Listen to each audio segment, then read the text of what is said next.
All right, good afternoon. My name is Eureka Williams, and I'm an associate professor of English at the Metro campus and also a co-advisor of the African American Student Association. And we'd like to welcome you all to Afternoons of African American Awareness. Today, we are very fortunate to have two speakers with us this afternoon. And to introduce our speakers, we have the president of our ASA, and that is Mr. Lawrence King. And then we also have one of our officers, Mary Harris. And following them, we'll have the speakers come up and they'll speak for about 20 to 25 minutes. And then we will allow for about a 10 to 15 minute Q&A. Also remember that we do have people who are also joining us online. So we appreciate all our folks on Zoom. And Campus Tulsa was also very kind enough to bring us cookies. So make sure that you eat all you want, right, Brooke? they don't want to take those back. So right now we'll have, again, Lawrence King, followed by Mary Harris.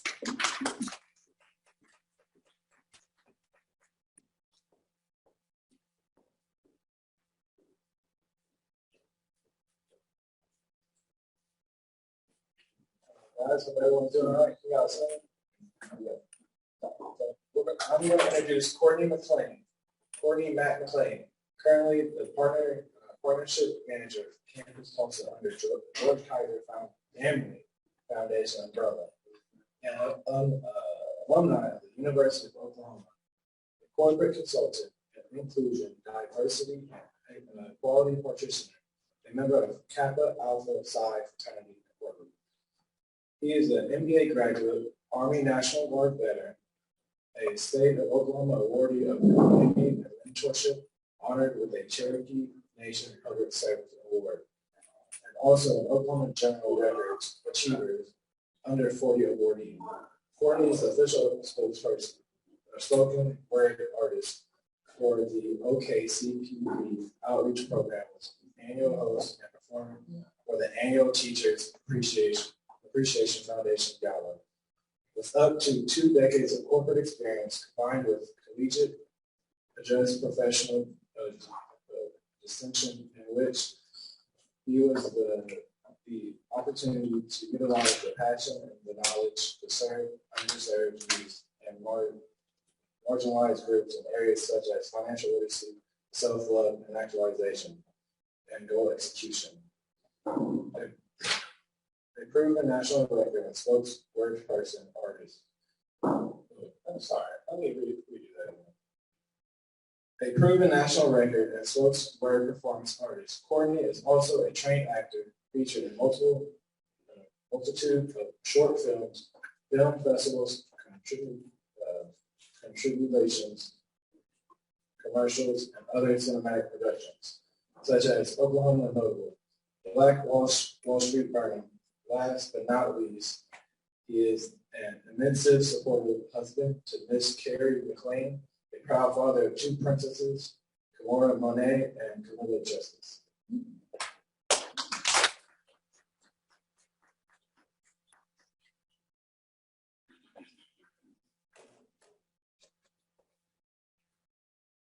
Hello. Hello. I would like to introduce Brandon Odom. Serves as a senior program officer at the George Kaiser Family Foundation on the Vibrant and Inclusive Tulsa team. He leads the foundation Invest North strategy, which focuses on neighborhood improvement and community development initiatives. The North Tulsa native is a first-generation college graduate, earning bachelor's and master's degrees from the University of Oklahoma. Prior to joining the foundation, Brandon served the University of Oklahoma as Assistant Director of Student Life, and more recently, the City of Tulsa as the mayoral aide of Mayor G.T. Bynum. Odom has worked in recruiting, higher education, human resources, and development.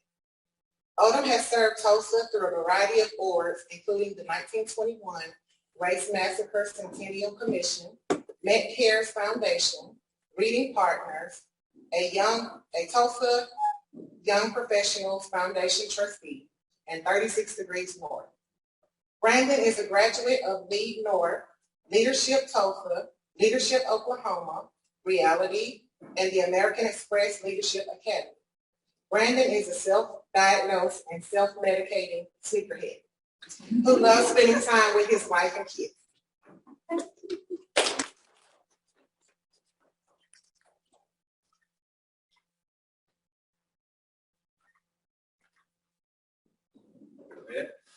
All right, good afternoon, good afternoon. Good afternoon. Quick story.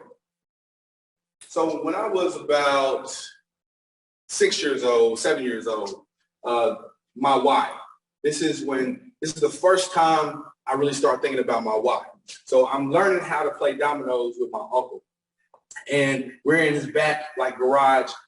And this is where I get a little bit of my style from. He was bald, beard, and had his gold chain hanging on his taco meat, right? and his Newport dangling for life. And I'm trying to fumble the dominoes, and he says, he leans in on me and says, it's my first piece of game.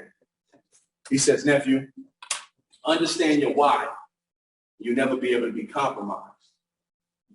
And see, I grew up in a time under Reagan, reading Rainbow and the Roots. So it confused me to see my prom queen auntie turn fiend and to find out that Kunta Kareem all had me confused. See, I came under Mike Tyson, punch out Jordan 5 with the tongue out, catching fireflies under the streetlights and not knock and run, but we used to call it something else. But not knock and run. Not knocking on dark skin shellackers with primary targets and their eyes, not knocking on buried emotions, playing hard is the only way we was taught how to survive, not knocking on hope for help, but we gonna call with the cops if the one doing the drive-bys. And school is in, but the bell went off, and we got hooked. We so cool. We so cool as Black hosts in Hitler housing, hunted down like Hutton at 18 with his hands held high, maybe Hampton at 21 hung while hibernating. See, us Black boys get lost. So we get lost looking for father figures. Obsessed with being or having father figures. And I grew obsessed, and my mother recognized another obsession, and that was with the green.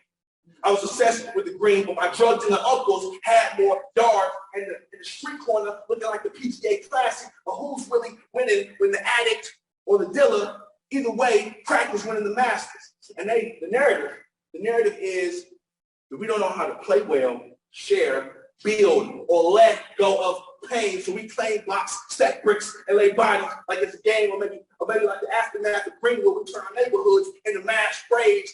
And remember, the same person who sells the panic sells the pill. The same person who sells the panic sells the pill, and we get whooped like Bishop been thrown off the roof. Checkmate, boy. And so I'm trying to fumble, trying to count my points. And my uncle leans in and he said, hey, boy, you study long, you study wrong. And maybe my studious ways brought me to my why. Because I teach, I do community outreach, I serve, like I'm chasing after the ghosts of the educators that I never had. Why do this work? Because even at age 13, I used to have nightmares of my weight, where my babies, my future babies, was held in my mama's arms, and they were screaming, why daddy won't get awake? So with these boys, they grew up in the hood. I was stuck in the kitchen, trying to work waves out, dream the waves out, but I keep dying on Ricky's mama's couch. Why do this work? Because I still have nightmares that night. A strange bullets in the hotel room and into the chest of my friend Paul. And it's the first time I ever felt so close to his process, because over burning sands, ice cold chill ran down my back. And my guardian angel was just selfish enough to have two hands to pull me in, because the girl I was dancing with, a strange bullet went to the front of her face and at the back of her cheek, her blood soaking me. Yeah, I was only 50 miles away in Stillwater, and I was waiting in this pressure. But it's like I could hear my mama's screams, yelling, don't take them, God! And those bloody clothes I kept under my bed for the next 7 years. They say we don't appreciate the important things, so I needed that reminder. It's funny, though, I ran off to college thinking I could escape violence. Why do this work? Because I am man articulating the manuscript, your Black boy breaking through the universe's third wall, and he hears the height of his possibilities for the very first time. Y'all pray for me, y'all. Because at 38, I feel like I'm finally really understanding that my freedom won't be free. And I feel like all of this shit that I be saying is expensive, y'all. And so I'm still trying to work out the dominoes. And my uncle, he says, now nephew, don't run away from the pain. Go towards it. He said one more thing, nephew. And at this point, I'm annoyed and I'm losing. And he says, come on, nephew.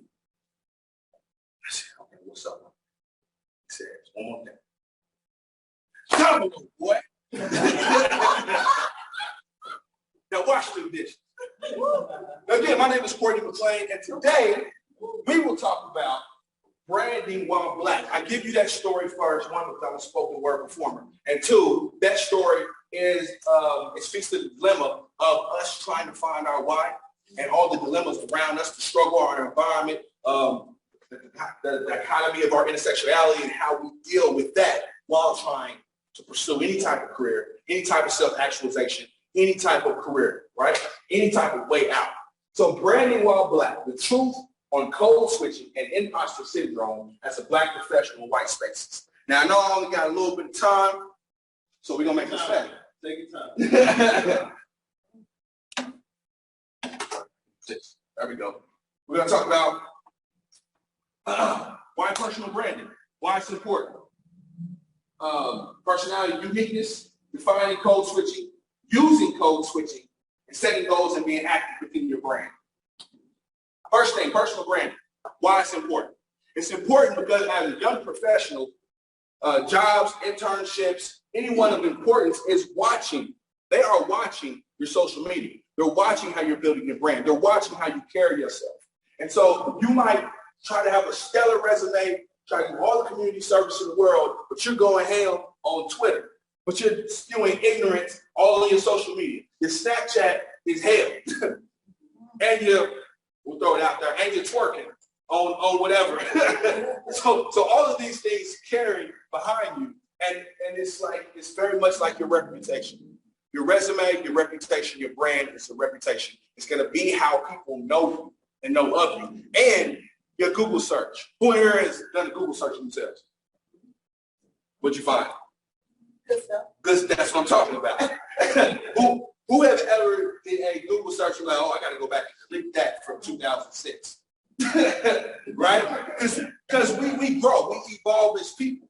So, the things that maybe I was going through in 2012 or so, I'm a different person in 2023. So you can go back and do a social media cleanse. And most of us honestly need that. I love this picture right here. So, Stacey, great record all the time. I'm not arguing with you. We're not arguing. I said what I said. So, Sean Carter, Marcy Projects, Brooklyn, New York.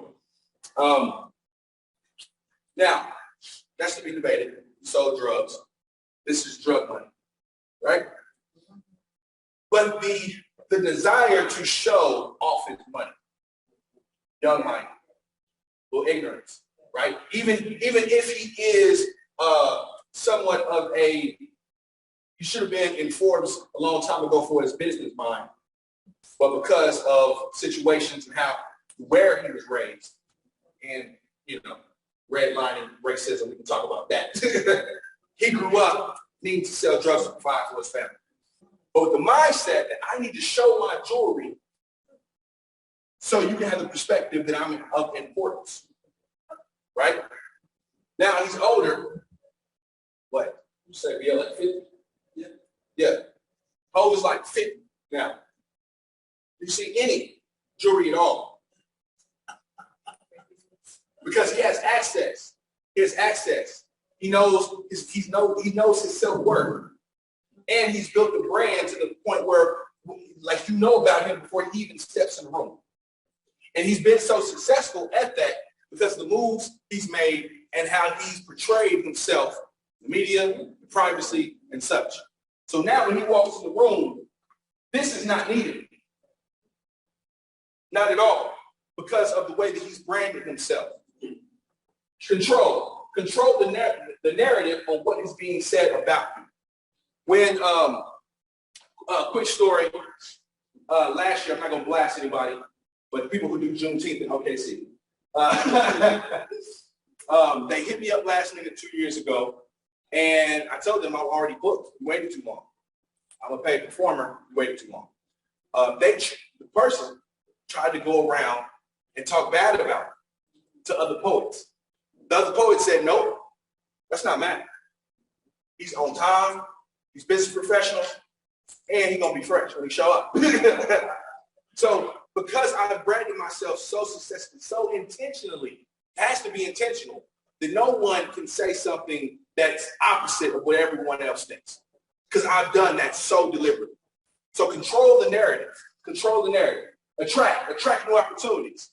I was a part of a film event this past weekend, and the young woman who was doing the janitorial services, she was mad about something. I wasn't running anything, but I was the only person that showed up in a suit. She naturally came to me for answers.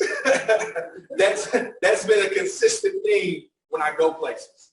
I was in Vegas this past December. Someone thought I was running something. And I'm like, no, I'm just here chilling. Because I was in a suit. And that's one thing I teach to mentees. You may not like being in suits, and that's cool. Shout out to BL, he loves being in tennis shoes. And I love that because his style, plus he does it well and his sneakers are always fresh. But that's his style, that's his brand. Matter of fact, people know him for always having fresh sneakers on. And so when you brand yourself so much, you attract new opportunities because they just flourish to you. Because you stand out amongst a crowd. Establish credibility. I'm gonna be on time. I'm gonna do my damn thing when I show up. And then I'm so authentic that I'm going to follow up with the email. You're gonna see me around. And I'm gonna and I do this deliberately when it comes to community outreach. I correspond well. I'm not gonna just show up, get my picture out, and I never talk to this young man again. Shout out to my homeboy Daquan Urban doing big things in Plano, Texas. I met him at a young men's convention when Dr. Stevie ended up giving him DJ View, ended up giving him a scholarship to UCO. This is years ago. And now he's 24, about to be a pastor in Plano. And I've been very involved with his future and his presence since he was like 16. So I'm intentional about my efforts. I'm not faking it because especially young people know when you're faking it. And young people know when you show up for the picture op and they don't ever see you until next year when it's time for another picture op. So when you establish credibility, people will know you for what you do and know that you do it well. And then no one, going back to it, no one can talk bad about you because your credibility, your resume, your brand is that strong. Strengthen your cause and support. When you know your why, you can't be compromised. You can't step into a place and somebody running the show and it doesn't align with your values and your mission and you still be a part of it. Because it's ingrained and you know your why so strong that you can't be compromised by someone who's really not about the cause, right? And that's whatever your cause is. If it's community outreach, if it's education, if it's pushing Black entrepreneurship, anything with marginalized groups, whatever your cause is, be thorough in it and show and prove. I know a lot of the young people don't know what show and prove is. I grew up in an era of show and prove. I don't mind saying I'm the best at something because I'm going to show up and take care of business. I don't mind saying I'm very good at whatever because I know I'm going to show up and take care of business. And when you are, I have a mantra called Execution God, because it's about setting goals, have intentional mindset around said goals, and then break down what the execution underneath those said goals and put dates by it. So I am consistently knocking out things that are on my goal list because I am intentional about making sure that they get done. A lot of people walk around, talk a good game, and don't ever do any work. And so when you strengthen your cause and your why and you execute, no one can deny it. Define your uniqueness. Everyone is unique. Everyone has a particular gift. Even if you don't think that you have it, you have to sit down and think, not even what am I good at?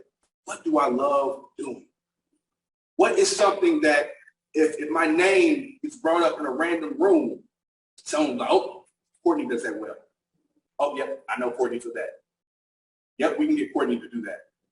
When your uniqueness is so defined, when it comes to anything with young black men in juvenile centers, I'm also a trained actor. I do a lot of stuff. But if you look at my social media, I make sure that you know that because I'm proud of it and I consistently post the things that I love to do. So now when a men's or a young boys group is doing something and they want to learn how to tie ties, they know they can reach out to me because I've defined my uniqueness. Discover what you stand for. Oh, that's the big why. We already talked about that. You have to know what your why is and you won't be compromised. Be genuine and authentic. People know when you're faking it. Off bat, they know. And you might think you're selling it well, but you're not. They know when you're not genuine. Stay consistent with these values. Like I said, when it's so instilled with you, you walk like it, you talk like it, you correspond like it, you execute in such a manner that your values and your mission shine out without you even having to write it down, without you having to do a presentation. People know what you're about automatically because of the work that you've done and the precedents that you've set. See, building your brand. Oh, you know what? We talked about this. Let's get to this real quick. When my time runs out. Code switching.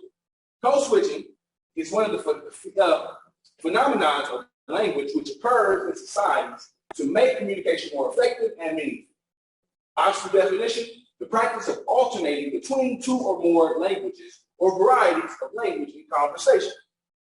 Why does this happen? To change and express fluency in a second language or appropriation to the majority influencing demographic. And yeah, I wordsmith that myself. I made that up from experience. What does this mean to the black community? What does code switching mean to you? What does that mean to you? Code switching. I have never heard. What does code switching mean to you? You act different around different people. You act different around different people. So, in the black community, you selling out. Why you talk like that? Man, you talking white, you acting white. What? You got good credit. That's acting white. What? You don't want to eat this fried chicken, you want a salad. You acting white. You got health insurance. You acting white.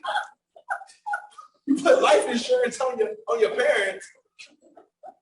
You acting white. So we attach these things that you shouldn't be doing to acting white. Speaking correct English, you're acting white. You dress in a suit with a tie, you're acting white.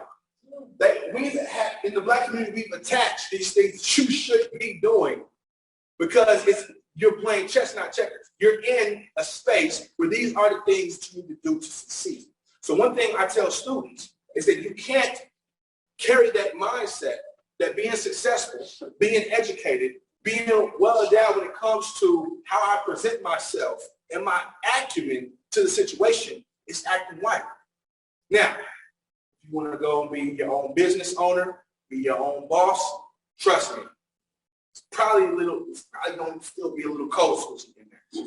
Because at that moment, you may be in spaces where you feel like you can't authentically be yourself. That's when we talk about equity. That's a whole other presentation. Coined by W.E.B. Du Bois, the two-ness of the Negro.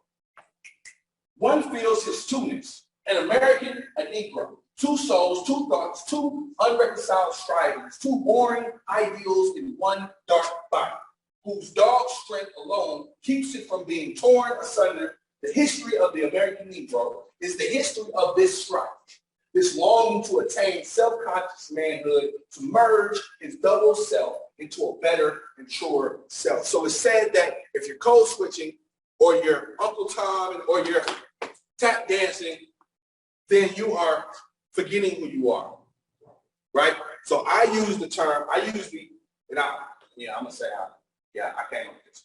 Code switching is not a form of assimilation, but it's a weapon of infiltration. If you want to be in a corporate sphere, you have to understand game you're playing, right? So when you tap into speaking a certain way, carrying yourself a certain way, if it is taking away from the essence of you, and you don't have the mindset to turn around and pull up another that's qualified, it looks like you. You don't want to bring no mess in with you, but someone who is qualified that looks like you, pulling up the next, that's the goal. And a lot of times you have to play the game to be able to be in the space, to then change the space.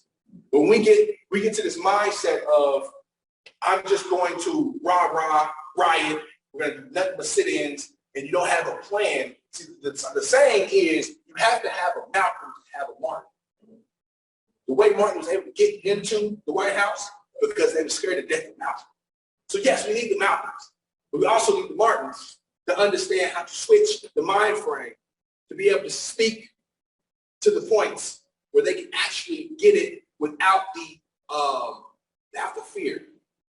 Now, the fine line with that is that a lot of us do forget ourselves. A lot of us do shun our culture. A lot of us tap dance so much that we forget who we're leaving behind. I've seen this in corporate America. I'm sure you professionals in here have seen it. And they forget their true self. This is the dilemma. Code switching can be used as a weapon, but code switching can also get you lost in the sauce, as my good brother George Lee consciously would say. So you have to have the mindset that I'm going into this space. The spook is sat by the door. Do that. The spook who sat by the door. Good book. And the movie was all right, but better book. So to be in the space where they trust you, where you can have a business acumen, where you can be professional and tactful, but also have the mindset that once I get in a place of power, I will pull up my people that are qualified for equity and true inclusion. And so to conclude, your brand is something that you can create, and it's something that you have full on control of, and it is your resume and your credibility is attached. But when you walk into certain spaces, you might have to code switch. But when your brand is so strong, I'm telling you, young people, the code switching won't be such a thing that will totally just devour your true self. Because, like I said, when you know your true brand and your value and your morals can be compromised. All right, that's my time. Let me do this thing, and thank you.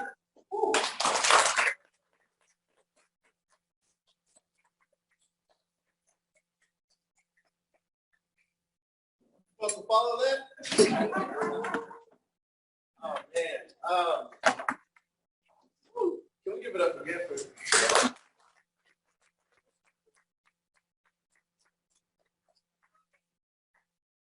I was sitting over there soaking it all up. All right, I'll tell the truth. I'll give it away. I've known this brother since 2004 when I came to college at the University of Oklahoma. Admired him from there on campus. Our paths crossed quite a bit. Even listening to him use his talent to put the words to some of the things that we experienced together brings chills to my soul. Not just because I would say I'm reliving the experience, but some of those things you sit with, and then all of a sudden someone comes along and they're able to give language to what it is that you've been feeling and what you've been thinking. I remember, and I'm so grateful that he is still here with us, but I remember that shooting of Brother Paul Shaner. I remember being there on campus and various things happening, some of the things that he was describing, and really diving right in here with you today. I too, we've shared a lot of life even before we ran into one another. So I grew up here in Tulsa. Again, my name is Brandon Oldham. Some people call me B.O. It just depends on when we met, but just know those two things complement one another just as we talk here, right? And so I grew up here in North Tulsa, East Tulsa, a little bit of East Tulsa, mainly North and West Tulsa. And that was because my parents were chasing this thing that they believed was called opportunity, right? So we moved from North Tulsa to West Tulsa Then mom got the good job. We moved to East Tulsa. And then about a year later, should I say actually 2 years later, mom lost the good job and we moved back to North Tulsa. But one of the things that I always come back to and super grateful for the opportunity here. Can we give a round of applause to all the faculty and staff that's here?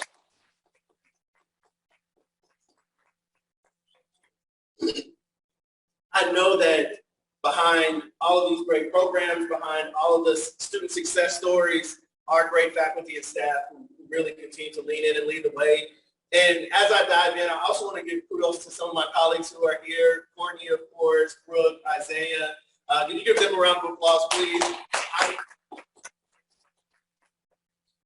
say that just because some of the work that's happening here in Tulsa that is truly groundbreaking and has students and their futures at the forefront, it's being done by these individuals. And I personally couldn't be more grateful. I say the same speaking for us at the George Kaiser Family Foundation, but that's a different conversation that we can all joke about, talk about later. But as I would say, as I started to get serious about what it means to be or have the opportunity or do the same thing my parents did, right? Chasing the opportunities. I just remember, I went to 4 different schools before middle school. Let that sink in. 4 different schools before middle school. And so as I started to really lean in and like, okay, how could something happen from where I am now? Honestly, the first thing I remember, and it's funny to tell the story about Domino's, but I remember sitting there and I'm with some friends, we're hanging out. I was there around about 46th Street North, and we see what you see in those environments, right? We saw drug activity, we saw gang activity, we knew who the folks were, and I'm kind of sitting there on the corner, and one of my friends taps me and says, "Hey, go over here, come over here with me." And I was like, "Man, why would we go over there?" He's like, "No, come on, let me show you something." And he walked me over here. It's about 2 blocks away, and there was a shooting that happened right where we were sitting. And what he was saying to me, he's an older guy, he's about 3 years older than me. He said, "This is like what we do, right? Like this is the life we chose, if you will. This ain't it you. Like we all know you're the one. Like you're gonna do something. You're gonna be somebody." And I carry that for the rest of. I still carry it to this day. To be honest with you, it makes me want to tear up a little bit, get emotional thinking about it because I still carry that. All of those dreams, those hopes, those aspirations, people always pushed me off to the side and said, "You don't have to do this thing, but there's something over here for you." And I would say, even internally into my family, my brother, God love him, I love him to death, has always been my, it's so weird to say it out loud. I've said it to him, which makes me feel more comfortable about saying it out loud. He's always been my anti-role model. Sure. So I always think, what would Don do? What would Donald do? And I just do the opposite. Yeah. I kid you guys not. Growing up, he was, of course, a brilliant mind. I never knew how brilliant he was until later on, but I would follow behind his footsteps. He's about 6 years older than me, so here I am coming into middle school. I started to get a solid footing in middle school after moving around so much, but I'm going into Madison Middle School. Walk into the math class, I'm like, geek. I was a geek, so I was like excited about math class. And Miss Watkins, she's taking roll and she says, "Oldham, Brandon Oldham," and I just raised my hand like, "Oh, that's me." She goes, "You know Donald Oldham?" I was like, "Yeah, that's my brother." "You gonna be in any trouble like him?" "No, ma'am. No, ma'am. Absolutely not." But his life circumstances took him in a different route. He's currently serving a 10-year sentence, federal time. So day for day, we often communicate, just about different things, fatherhood, etc. But I share with him that he's my anti-role model because every time I was in a situation, I thought about what he would do and I would do the opposite. And that carried me so far in life that I'm forever grateful to for it. It's interesting because even I'll flash forward here. So I got the opportunity to go to the University of Oklahoma, as I shared. I literally graduated. I'll take a step back. I'm going through colleges because my freshman year, after my freshman year in high school, was the first time anyone had said anything to me about college. I had no idea that college was a thing. I was just like, I'm gonna graduate from school and somehow we're gonna make this money. Like, that's what we're doing. And my counselor, I'm sitting there, and Mr. Hunt, he says, everything you do counts now toward college. I was like, all right, college, let me figure this out. What I figured out, y'all, I won't lie to you, it was basketball. I was like, all right, bet. I'm going to Duke University. I'm playing basketball for Coach K. I'm going to be just like these guys. And so everything I did from that moment forward was Duke basketball. I get to my sophomore year, and I find out there's this early admission program at Duke University. Say less. I'm doing all the paperwork. I'm talking to counselors. I'm talking to teachers. My mom is very hesitant about this whole thing. It was really interesting. My mom and my stepfather were like, you, okay. It was almost like they didn't want to kill my dreams, but at the same time, they were like, we don't know what's happening here. And I say that again, I'm a first generation college graduate. And so I turn in the paperwork. Time goes by. They send me a packet in the mail, and I'm freaking out when this packet comes to the house. I'm shaking, I open it, and it says, you have gained early admission to Duke University based on your grade point average, your class rank, all these things. I'm geeked. And then I looked at how much they were going to charge me. So people sometimes talk about they've been waitlisted. I ghosted Duke. I just never talked to them again. They sent me that packet, said, we like you, we want you to come here. I just never talked to them again based on how much it costs. Then I found out about HBCUs. You couldn't tell me nothing. I went to Langston, for a visit, got the chance to see University of Arkansas Pine Bluff, then found out about Morehouse. And I was like, oh, so my entire life, similar to what, again, Mac did up here, people have often shared with me, there's something different about you.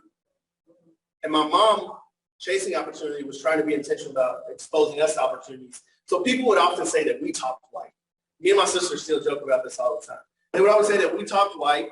They would always say something was weird about me because as much as I'm into sneakers now, I was into them even more back then. And so whatever it was, I was going to figure out a way that I could purchase that, or I was going to figure out a way. Sometimes there would be 5 of us. Somebody would wear an 8.5, somebody would wear a 9, somebody would wear a 9.5, somebody would wear an 8. And we all would put our money in, and we would go get this sneaker, and it would be ours. And so folks are like, how do you have all of these things? It's like, well, if you're willing to share, you can have anything you want. And that was how we did it.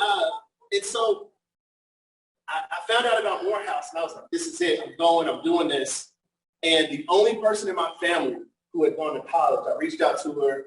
We're chopping it up. It was my Aunt Pat. And she said to me in the calmest, the sweetest voice, she said, baby, I'm going to use your as me really quick. What's your name? Mary. Mary, how you doing? I'm good. How are you? Good, good. She said, baby, you're not black enough to go to Morehouse. I was told that. And my stomach fell. Like I was like, you love me. I love you. Why would you say that? Like, I'm black.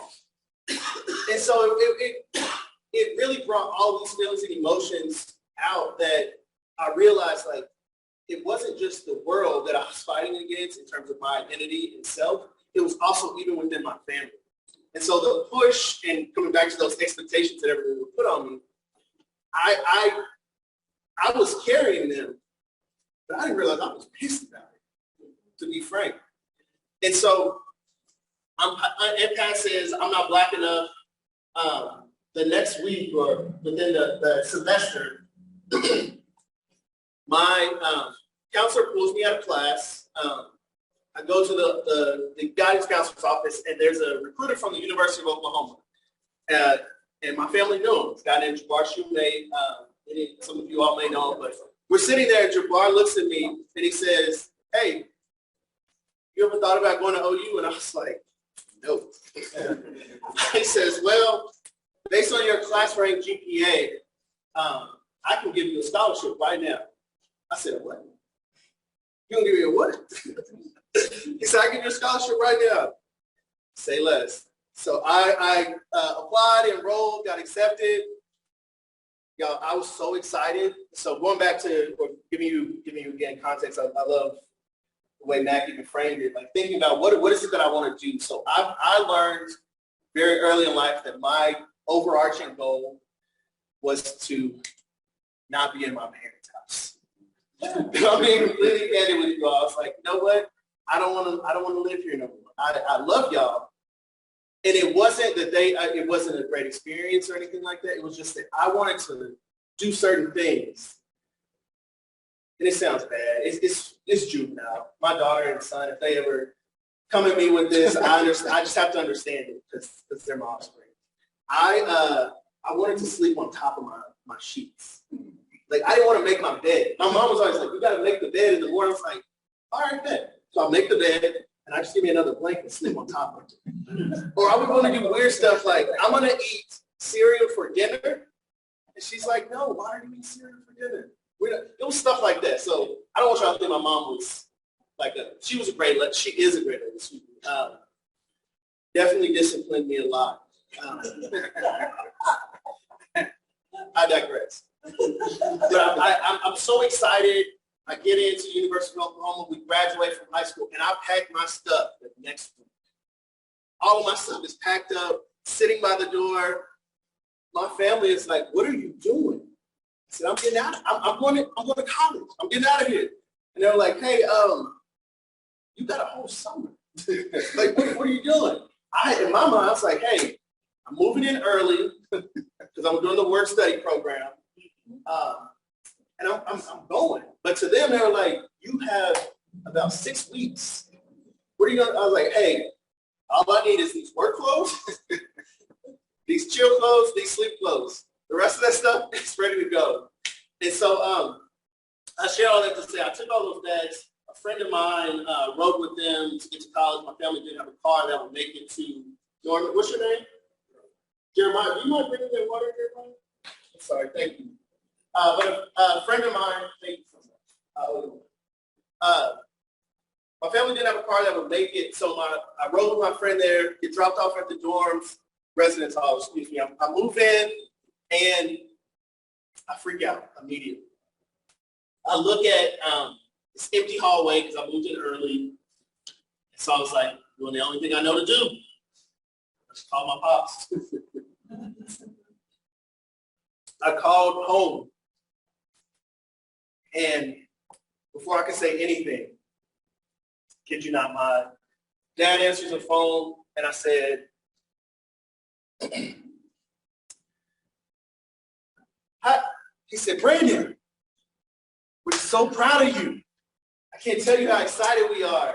You've exceeded every expectation we ever had for you. We love you so much. What's up?" I didn't know what to say. Here I am. In my mind, I'll be very, very frank with you all here. All I did was move into a dorm room. I hadn't done a day of class. I hadn't even gone to work yet in the cafeteria. All I did was move my stuff into a dorm room. And he said, "You've exceeded every expectation we had for you." And it was in that moment that I realized, I don't have a role model. I don't have anything to follow. I told you my brother was my anti-role model. He wouldn't be in this situation. So I didn't even think, like, what would Don do and do the opposite? And so I said, man, I was just calling to let y'all know we made it and we're here. He's like, all right, let me get your mom. I was like, no, I'm gonna call you later. I gotta go. So I just went outside. And at the time, I had no idea. So again, the University of Oklahoma thing just kind of fell into my lap. So I ran into, went to the friend who moved up, her family drove up and moved in together. And I said, man, this is a big campus, right? Like, I'm trying to tease out, like, are you scared too? I said, this is a big campus. She was like, yeah, lucky for you. Or no, she said, lucky for me, Ebony is moving in with me. I was like, oh, Ebony's coming here too. She was our friend from high school. She was like, yeah, Ebony's moving in with me. She was like, so there's another guy named Brandon. We call him Paige, Brandon Wade. It's a whole other story. But she said, have you talked to Paige? And I was like, wait, Peyton's coming here too? Oh, that's my song right there. She said, yeah. So I immediately go to the room, I call Peyton, I'm like, hey man, you coming up here? He's like, yeah, did you talk to Fred? And I was like, Fred is coming here too? Like nobody told me that I'm not by myself. So all of a sudden I'm starting to feel comfortable at college, like, okay, maybe I can do this. So I called my boy Fred, he said, hey, you should call Jesse. Jesse was this guy, went to Booker T. I went to Central, we would always be Booker T, the whole thing. But he's like, call Uncle Jesse. We call him Uncle Jesse from Full House. So he says, call Uncle Jesse, and I hit him up. He's a sophomore, been at OU. He's like, I'm gonna come pick you up. I was like, thank God. All right, we're good. I got a model. I have something to follow. I have something there that I'm not just out here trying to figure out on my own. Y'all, so I graduated 2004. I'll give it to you. Jesse pulls up, red Explorer. I told y'all about my time on 46 on the corner. Or should I say, people watching. Yeah, people watching. Jesse pulls up in an Explorer, 12s in the back, boxing gloves, because he used to box a little bit, boxing gloves dangling. And the one song, like, God knew, like, this was what you needed to know that you can do this. But I just hear the beat drop to Blowing Money Fast by Rick Ross. So he's pulling up to the residence house, and I was like, this is no different than being in North Tulsa. I can figure this out. So then I started talking to Jesse while we're in the car, and he's like, yeah, I did this, I'm doing these things. And I was like, oh, light bulb, you're going to show me how to do this. So he pulls me under his wing, and I say that because I didn't realize some of the scholarship programs that I was in, he was also one of those same things. Like he was those 2 steps ahead of me that I needed. And then what I found, similar to people like that, there was others who were 2 steps ahead of me in all of this stuff. And so I started paying attention to them. I started openly verbalizing what I'm struggling with, what I'm trying to figure out, and what I think I'm being successful at. And what ended up happening is they just start pushing me in the direction of those things. And so that ended up, I'll kind of wrap this up here because I would love to get into some Q&A. But I get pushed into some of these things, and what I realized is if I'm quiet about it, nobody can do anything about it. And so I started sharing these people with things. I shared with my roommates. I told you all, I didn't tell you the full truth. But I graduated, what is it, salutatorian? Not valedictorian, salutatorian. I go there to the University of Oklahoma my first semester, felt great, 3.0, like perfect, we can do this. That second semester and third semester, not so much. And so I went from a 3.0 to a 1.5, from a 1.5 to a 0.5. And as I opened up about what was truly happening with me, not only to the scholarship programs, but to those around me, I told my roommates about it. These 2 guys who, to this day, were really great friends. I told them about it. Like, I'm struggling. You know what they said? Me too. Like, damn, we had no idea. So we went from, and Courtney can attest to this because he was in there. One of the guys, his name is Smitty. He cut everyone on campus's hair. Everyone. So every Thursday, Friday, Saturday, sometimes Wednesday, apartment just full of people getting a haircut. This dude he was balling. But he was like, hey, I'm struggling too. Let's pivot this. So he changed the times in which he was cutting hair. And we would all literally, instead of being in the living room playing around with that video game, we just be studying together. We just be holding each other accountable, asking about what's happening. I used to wear some really big clothes. I'll just say it that way. And it was my way of expression, right? And I was in a scholarship group. I'll never forget this. But a gentleman helped put up a mirror, and he said, what do you see right there? And I looked at that mirror, and I was like, I look fly. And he was like, no, seriously, let's talk about it. What do you see? And I said, see somebody who doesn't know, like, they're fit. They don't know where they are. And he opened up. After that, he helped me with a lot of stuff in terms of here's how you do this, here's how you might navigate this. But one of the things that from that again, opening up that conversation was, what do you want to do like with this thing? Like going back to what Maggie said, what is the why? Like, what's the why we're here? And so I said, hey, I've always carried the hopes, dreams, aspirations of a community, of a people. And then he's native, and he starts talking to me about culture. We start talking about what it means and how you carry it, and really not just the weight of it, but the privilege. And what ended up happening is that was able to really open my mind up to, this is not just a burden, but you're actually the hope, right? And I went from that to wanting to, I was obsessed coming back to like this idea of Blackness and what it meant. So college for me was beautiful because I got to see this spectrum of Blackness and appreciate that and understand that no matter what the experience was, it was Black and it was beautiful, right? And so I took that and I said, I want to do this piece. I want to do more of this. And he said, you're still tweaking what this is, but let me give you some things to look at. So I ended up in a master's program in adult higher education. And one of the things that really stood out to me was the journey to self-authorship, right? Like, it was this idea that we're all on a path, whether intentionally or unintentionally, writing our story. And there was a piece of the theory that talks about events and non-events. And so it talks about all of these things that happen in your life, that shape memories, that shape belief, the core of who you are. And in the same way that those are important, the events that don't happen are just as important. And in my own life, I thought about the fact that I didn't go to Duke.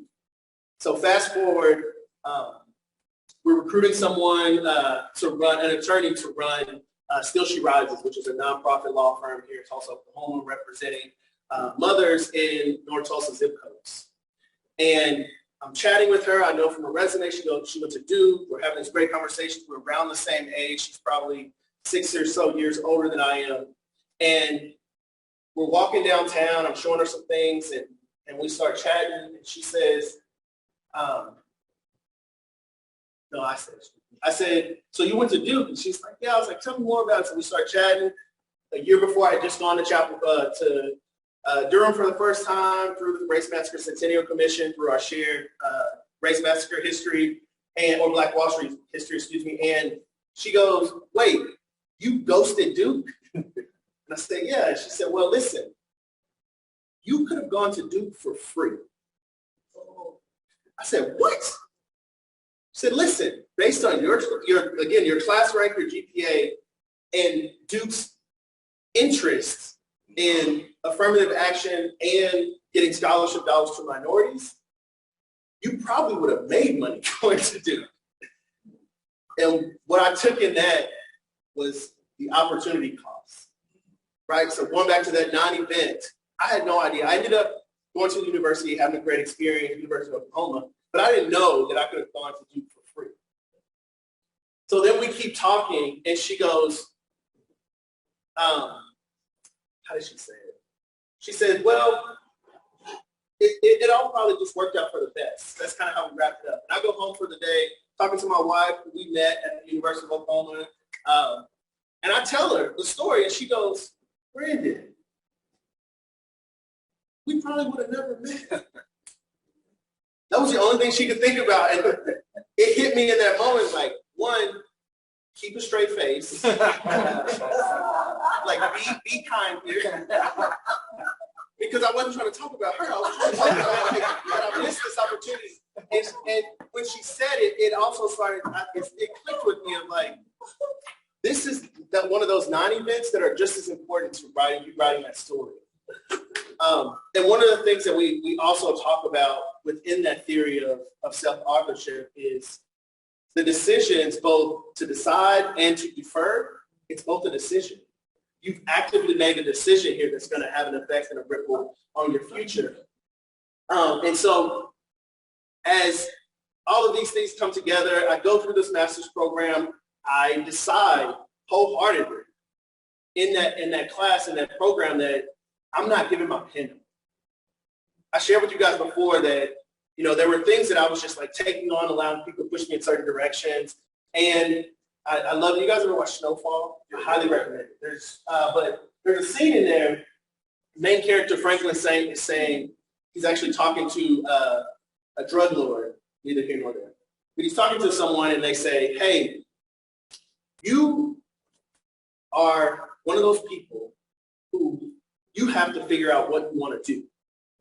You have the problem of being good at just about anything you want to do. Me, I'm good at two things. So it's either this or that.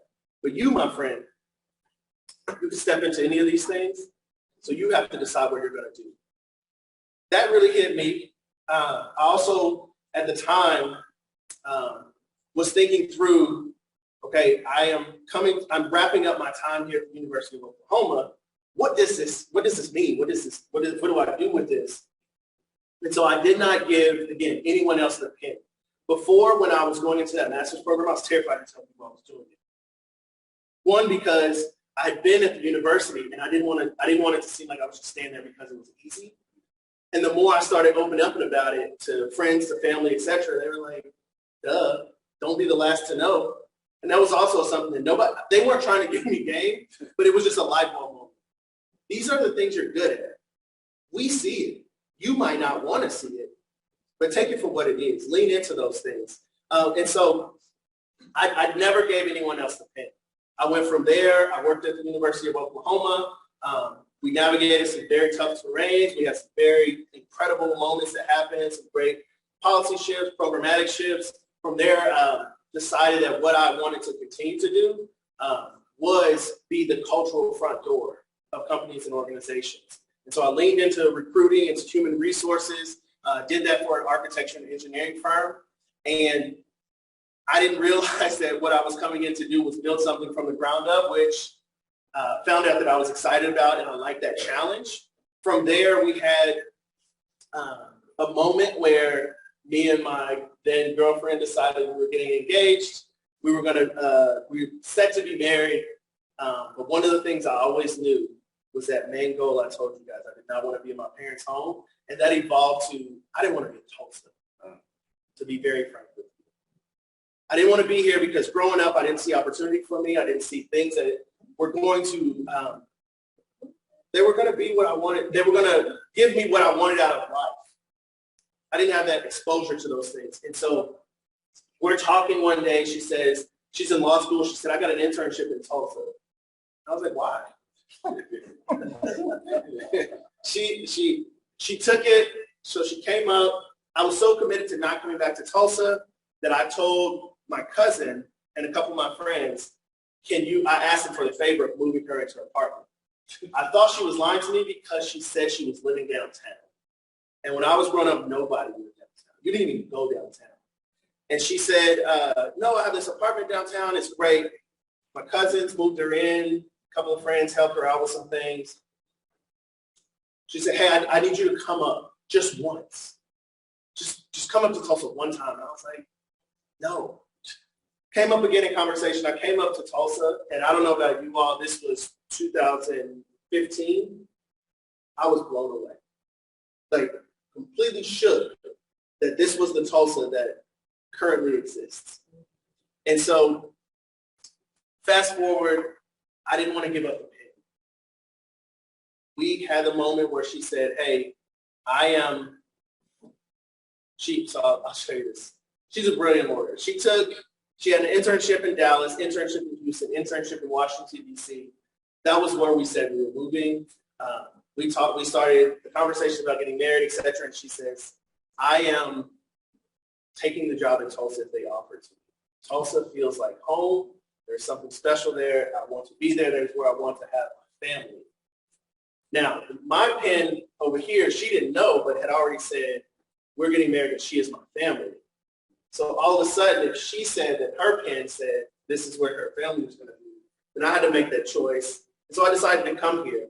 And when I came here, through a roundabout set of circumstances, had the opportunity to work at the University of Tulsa in the law school. Then to Courtney's points before about your own personal brand, just if you remember nothing else, 10% of your work is performance, 10% of that is performance, 30% of that is your brand, your image, what people know and what people ascribe to your name. And that other 60% is exposure. Who's exposing you or putting you into these places? And that's what's happened to me, or should I say, what I've been fortunate enough to do is be able to be exposed to a lot of things, even going back to my mom trying to expose me to things. And so I'm working at the law school. I'm encouraged to go to a lunch with someone who I thought I was talking to them about the law school and fundraising. His name was G.T. Bynum. He was the incoming mayor. And I sit down and he says, hey, I've heard a lot about you. And we're talking. And he just goes, and this job is yours if you want. I didn't even know what to say. I had to shift really quickly in my mind, like, oh, you're offering me a job. I need to. My pen hasn't written this far. Like I don't know what to do here. And so I leaned in. We started having some conversations, and I just asked him for some space to think about it. I say all that to say, I asked my friends, again, going back to the things that I do, the process, but I asked my friends, people who had worked in the political sphere or who had staffed, high-profile individuals, and what they asked was, do you believe in what he's saying? And I said, yeah. So I took the chance. We had a great run. And then as I'm doing the work, again, just head down doing the work, I was always in a conversation with the George Kaiser Family Foundation staff around Tulsa, things that we needed to be doing, why people like me probably wouldn't stay here, and what we needed to be doing about it, ways in which we could be telling our story better, and just ways in which community investment could go a lot further. And we built out all of these different models. And I remember being at the GKFF board meeting, and one of the board members made a joke, like, all of us are old white guys. We don't need to be listening to ourselves. We need to be talking to people like Brandon. And I just sat there, I looked up, and I looked at the mayor, and he gave me the go for it nod. And I stepped up I stepped up, and everything just came out. I let them know. I talked about plans, ways in which we could go about things, my thoughts. And we got back in the car, and the mayor said, they're going to offer you a job. And he said, you should take it. So again, there were things there that, for me, I was following what my pen was writing. And I also had to have the wherewithal to have people around me who might be able to nudge me in the right direction, especially as I was just writing. I could only write what I knew, what I had experienced, right? And what I'll leave you with here is, as we close, is there's goals that you set, there's aspirations that you work towards attaining. And when you set them, sometimes you don't know the other things that it really takes to get them, to make them real. I remember at one point in my life, I had said I wanted a six-pack. That was my goal. I was like, I'm getting a six-pack. Took me about 9 months, maybe 10, diet, hardcore diet, working out 2-3 times a day, having one rest day, because I found that was important. Not being able to go out, hanging out, and engaging in activities with some friends. 9-10 months in, I got a 4-pack. I realized at that moment, the 6 ain't for me. I'm not gonna lie. And so but I also think about, I wanted to work in higher education. And one of the things that they shared with me was this master's degree is a requirement. I said, well, okay, I'm gonna go get this master's degree. Little did I know, just by checking that off so early in my career, other things that may have come down because of certain with certain opportunities, there was no question because you already checked those boxes, right? I think about it with, again, even deciding and following love, you know, if this was what I wanted, then this had to be what I was willing to come to, and I'm glad that I did those things. And so as you guys really go on and think about what it is that you want to do and how you want to chase it, just remember, stay committed to what it is that you're doing. Do not give up your pen. I kid you not. Last little story. I'm a big sports fan, and I was talking to some mentors about how I knew that in my time at the university was coming to an end, and I wanted to move on. And you know, I had led a couple of career fairs, and so I had different companies who were like, "Hey, if you're ever interested in leaving, please let us know." I was talking to them about these things, and they were like, "Duh, yeah." You think LeBron cares when other teams say, "Hey, whenever you're done in Cleveland, let us know. Whenever you're done in Miami," it's like it comes down to, if you're not deciding where you want to go, what you want to do based on where you're trying to get to, then people are just going to keep pushing you in certain directions. And because you're good enough to handle that, you're going to go, but you're never going to get to what it is that you want to do. And you're always going to be living a life that is someone else's dream and not what it is that you want. So don't give up.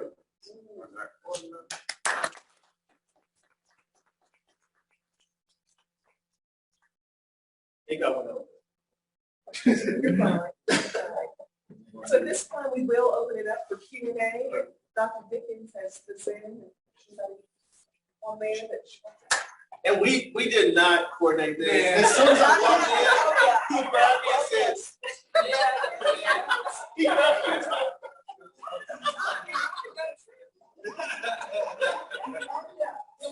and said, you didn't get a memo. Now, funny thing, when I got my job at OU, the people was like, "Oh, B, you work oh, no, I guess you're not."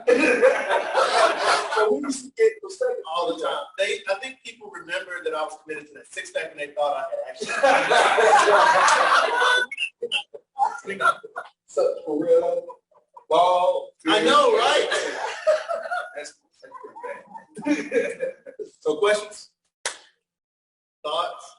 Well, I have a question. So as we start getting into the space of, trying to get to that Black excellence standard, how do we now start bringing more brothers and sisters to that standard? Like, and get them to see that it's okay to achieve that standard.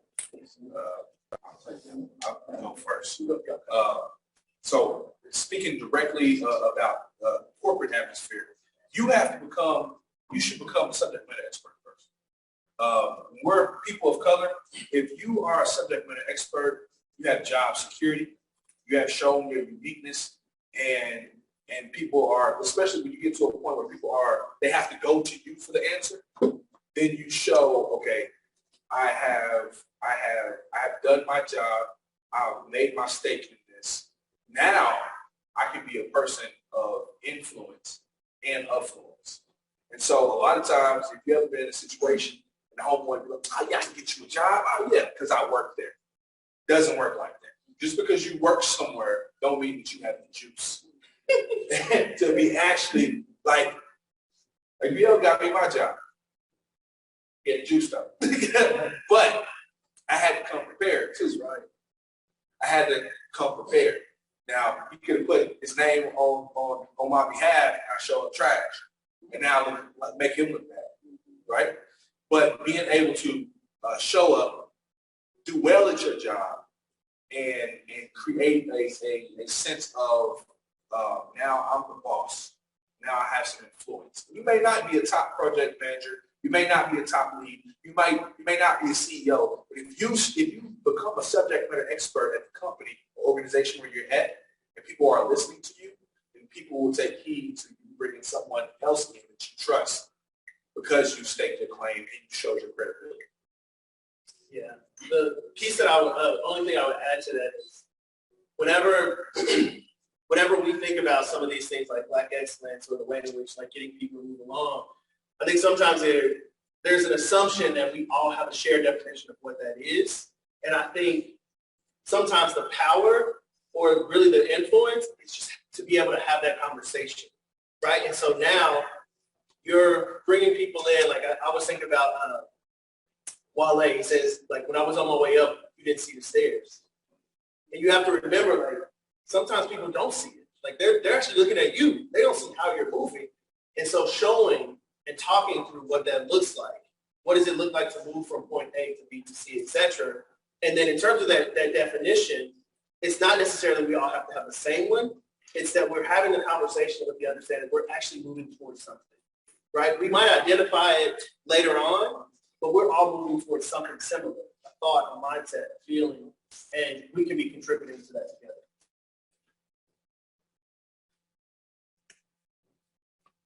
I got another one there. Yeah, so as young adults getting into this atmosphere of, I guess you say, the workforce, we talk about image and what should the proper steps be as far as building up a positive image of ourselves and also, having a good brand that is. Yeah. I'll take the first stab and then turn it over to the brand expert here. So when I talked about going through that master's program, one of the things that I left out is one of the professors shared with me that he believed, and I don't know if there's any research behind it, he believed that there were like young Black people who were dressing themselves out of jobs. And it freaked me out, one, because I was super swaggy, but two, because I was like, I don't know these rules. Like, there's certain norms that I don't know about. And I backed up and I was like, I need to learn all of this. And so I went down a rabbit hole of understanding patterns, suit jacket, tie knots, like power combinations in terms of shirt color, tie, etc. To the point that I went to work at a men's warehouse to learn everything about tailoring, suiting, everything. And really what it boiled down to, what's your name? Lawrence. What it boiled down to, Lawrence, to be honest, is that I was trying to learn this because I wasn't completely sure of like myself, right? Like, I needed to make sure that I don't have any hair now, but the haircut we used to, I used to have a wave, but I needed to make sure my appearance was so on par that if someone looked at me, that would be the reason that they pushed me out of the door, right? But again, having that only works if you also have figured out and are willing to sit in, like, this is who I am and what I bring to the table. Like you said, but because, so I always wore suits. My mom dressed me in suits since I was 5. So I feel comfortable in suits. I feel comfortable in suits. So when other Black men be like, oh man, a tie feels like a noose to me. I love ties. So the mindset behind, dressing in a suit is assimilating to what the white man wants. I can't identify with that because for me, when you talk about the most swaggy, stylish people, you're talking of Black people. So I can take a blue suit, a white shirt, and a red tie, and look like a Democrat or Republican and make it look fresh. You know what I'm saying? Yeah. I know that I'm the one wearing the suit. I'm the one wearing the suit. But when you're in those spaces, it's chess, not checkers. Am I going to show up? The point guard of the basketball game, am I showing up in cleats? If I'm the quarterback, am I showing up in sneakers with a basketball jersey? You understand where you're at. Yeah. I started to frame it as knowing the rules to intentionally bring it. You have to know exactly what it is that's expected and show that you can show up like that. And then bring yourself.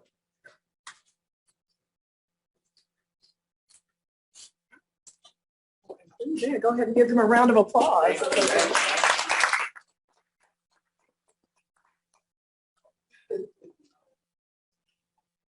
I grew up with the saying that when people show you who they are, that you have to believe them.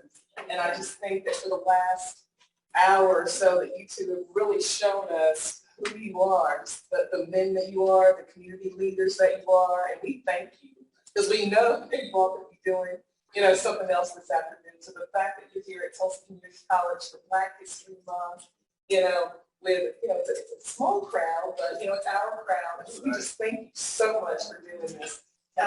It's not much, just a little something, and I think that you have to do it. I do. It's too hard. That's all right. To get a little less sleep. But I do want to end with this, that next week we will conclude our series at the Metro campus with Morel Minor, who's a current TCC student and activist, filmmaker.